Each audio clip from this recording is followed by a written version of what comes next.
In this video, we will see how can we use splitter. So to add splitter, I'll go to add automation app here. Now the basic use of splitter is that whenever I want that same messages are not set every time my bot is triggered, I will use this.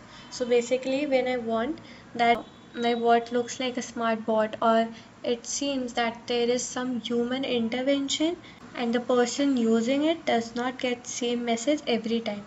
So for that we will use the splitter. So I'll go to splitter.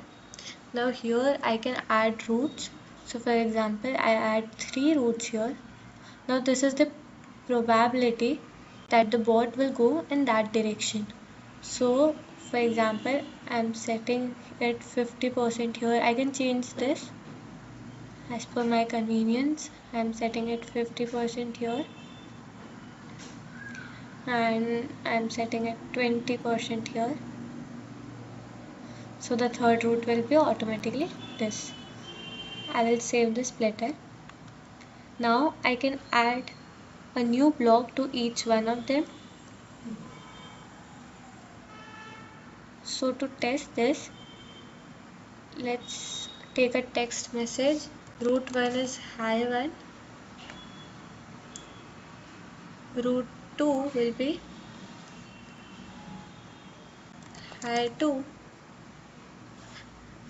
And if the bot goes from route 3, the text message will be hi 3. So here, for example, I send a message using the keyword here.